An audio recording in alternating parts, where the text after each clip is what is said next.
The city of Johannesburg had always been restless. A place where dreams were made and shattered in the same breath. The streets whispered stories of ambition and ruin, of those who rose and those who disappeared without a trace. But in the years between 1994 and 1995, the city was haunted by something darker. Women were vanishing. Their absence lingered like ghosts in the minds of their families. It wasn't just that they were gone, it was the silence that followed. The unanswered questions. The way the police shrugged as if these women had never mattered. And somewhere in the heart of that silence was a man. A man named Daniel Thabo. Daniel Thabo was the kind of man people liked. He was soft-spoken, polite, even charming. The sort of person who knew when to smile, when to nod, when to step back and let others talk. He understood people, but not in the way good men do. He saw their vulnerabilities, the tiny fractures in their armor, and he knew exactly how to slip in. He had been a boy once, small and frightened in a world that had been anything but kind.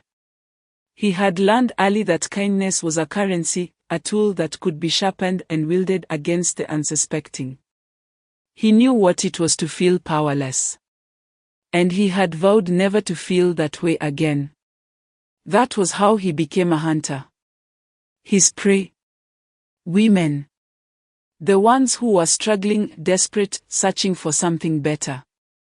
The ones who would listen when he said he could help them. The ones who wouldn't be missed.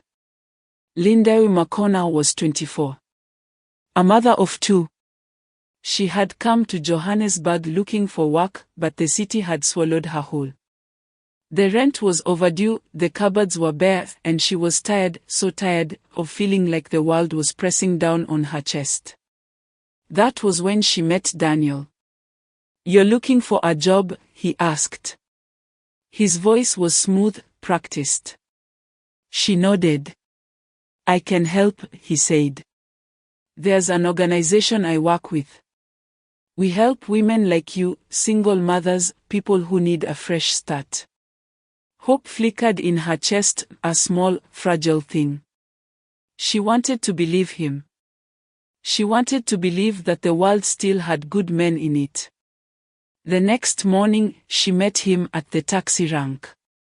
The city faded behind them as they drove toward the promise of a new beginning. But as the roads emptied and the buildings disappeared, something in her stomach tightened. "This doesn't feel right," she said.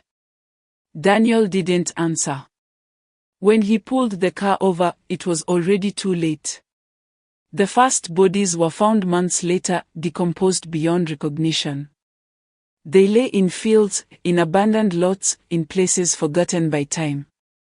The newspapers called him the ABC killer. His victims' names followed a chilling pattern, first an A, then a B, then a C. It wasn't a coincidence. It was a game. Detective Jonas Kumalo had seen death before, but not like this. Not women discarded like garbage, their bodies left to rot under the open sky. Daniel Thabo would take them to remote fields, where he would beat, rape, and murder them. They were generally strangled with their underwear. He once inflicted a head wound on the 2-year-old son of one of his victims and left him to die from exposure. There was something cruel in it, something that spoke of a man who didn't just kill, he enjoyed it. But killers always make mistakes. One woman survived. Her name was Nomsa Dlamini. She had believed Daniel's promises too, had followed him into the unknown. But unlike the others, she had fought. She had clawed at his face, screamed until her throat bled, and when he had left her for dead, fate had refused to let her go. She described him in painful detail. The way his voice had changed when he realized she wasn't weak. The way his eyes had burned when she had refused to beg. The police had a name. The hunt had begun. A smile in the dark. Daniel had always known this moment would come. He had been careful, but men like him weren't meant to last forever. The world didn't understand what he was. They called him a monster, but he knew better. Monsters were things from fairy tales. He was real. He was flesh and blood. And yet, even hunters could be caught.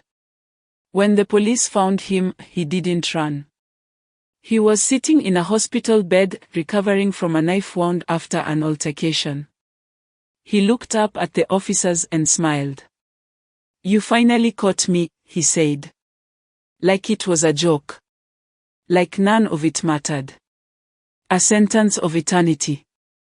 At his trial, the stories spilled out like open wounds.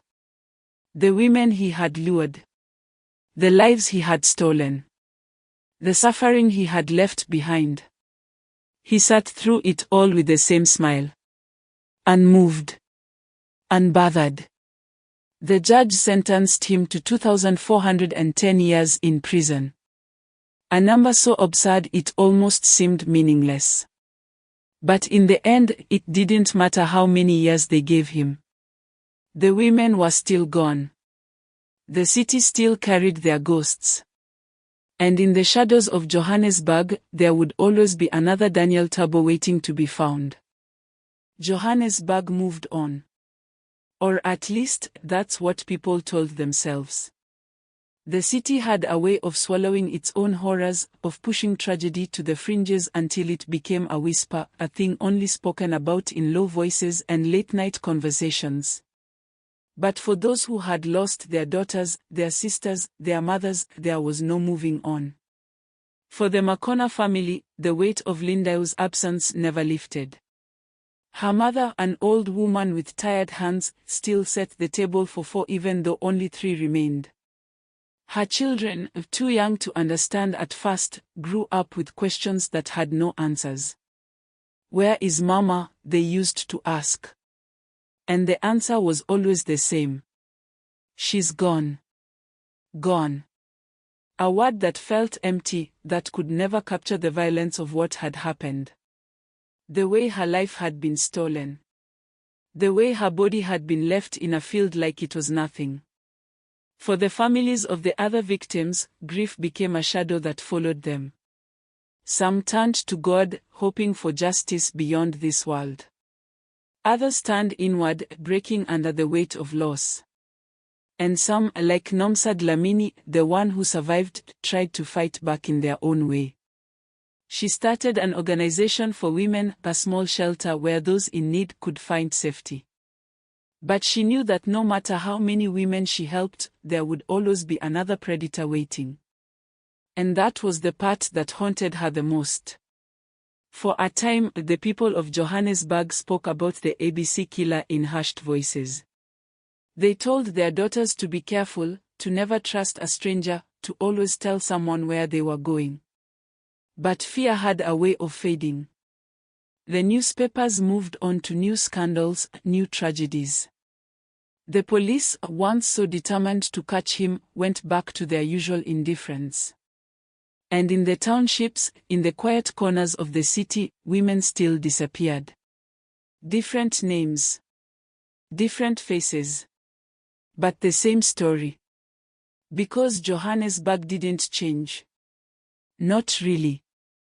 Daniel Thabo, now stripped of his name, reduced to an inmate number, sat in his tiny cell, the walls closing in. He would never walk free again. No more open roads, no more charming lies, no more games. And yet, in his mind, he was still in control. The world feared him. His name would never be forgotten. He had left his mark, and that was enough. Even in a cage, he had won. Or at least, that's what he told himself. But in the end, all that was left of him was a man in a cell, rotting away like the lives he had destroyed. And outside, the city breathed, the shadows deepened, and life went on, because it always did.